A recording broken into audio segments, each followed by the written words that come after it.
रोहित, ये आपको भी उत्तर प्रदेश में बीजेपी कुछ सीटें दे रही है क्या? 10 में से जो उपचुनाव होने वाले हैं, यहीं से शुरू करते हैं। देखिए मानक जी, हमारी सीटें तो क्लियर हैं। हम तो क्योंकि मीरापुर से चंदन चौहान वहां से जो है सांसद हो गए हैं और वो राष्ट्रीय लोकदल के ही विधायक थे, तो वहां से हमारी सीट तो बिल्कुल क्लियर है। और ना ही हमारी तरफ से कोई ऐसी डिमांड की गई थी। हमने साफ साफ कहा था कि हम एनडीए के साथ 9 की 9 सीटें जीतेंगे। और जो इनकी तरफ से एक नैरेटिव सेट किया जा रहा है कि जनता इनके साथ है, वैसे तो वो हरियाणा की जनता ने नैरेटिव तोड़ दिया, पहले ही तोड़ दिया है कि जनता इनके साथ नहीं है। परंतु फिर भी इस उपचुनाव में भी हम कहीं ना कहीं दिखाएंगे कि जनता इनके साथ नहीं है। परंतु जो नूरा कुश्ती कांग्रेस और समाजवादी पार्टी में चल रही है, वो आज खुल के मैदान दिखाई पड़ता है। देखिए, समाजवादी पार्टी का बहुत अपमान हुआ है, ये किसी से छुपा हुआ नहीं है। मध्य प्रदेश में रात को 1 बजे तक बैठा के उनसे बातचीत नहीं की गई थी।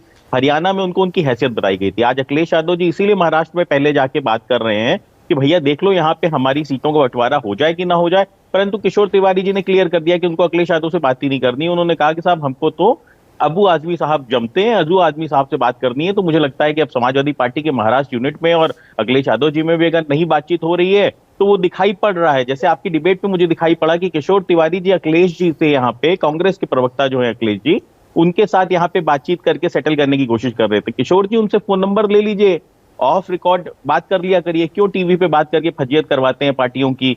क्यों फजीयत करवाते हैं अपने गठबंधन की? दिखाते हैं आप एक दूसरे की हैसियत यहाँ पे। तो वो तो आज देश की जनता देख ही रही है ना कि किस तरीके से आप लोग नूरा कुश्ती कर रहे हैं, खींचतान कर रहे हैं। कल सरकार बन भी गई अगर आपकी, तो आप करोगे क्या? आप तो यही खींचतान करोगे, कौन मंत्री बनेगा, कौन सा विभाग चाहिए, कौन सा मलाईदार विभाग चाहिए। तो इसी में आप लोग घुमाते रहोगे जनता को, इसीलिए जनता आपको नकारती चली जा रही है।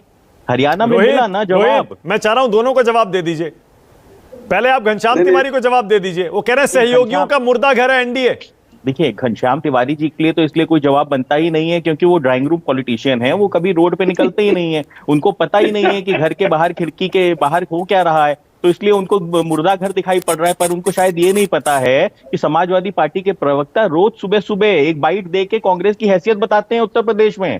इनके बड़े प्रवक्ता जो है, जो नवरत्न है अखिलेश जी के, घनश्याम जी भी उन नवरत्न में से एक हैं शायद। तो उन नवरत्न को टास्क दिया गया है कि कांग्रेस को सुबह सुबह उनकी हैसियत बताओ कि उत्तर प्रदेश में 2 ही विधायक तो हैं आपके। 2022 में 2 ही विधायक जीत के आए थे, उपचुनाव में भैया 5 सीटें मांग रहे हो।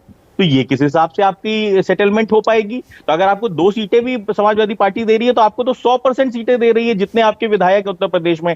तो घनश्याम तिवारी जी का तो इसलिए जवाब बनता ही नहीं है। उनको मुर्दा घर इसलिए दिख रहा है क्योंकि वो ड्राइंग रूम की खिड़कियां आपसे खोलेंगे, तब उनको समझ में आएगा कि भाई साहब, यहाँ मुर्दा घर नहीं, यहाँ तो अच्छा, ठीक है, ओके।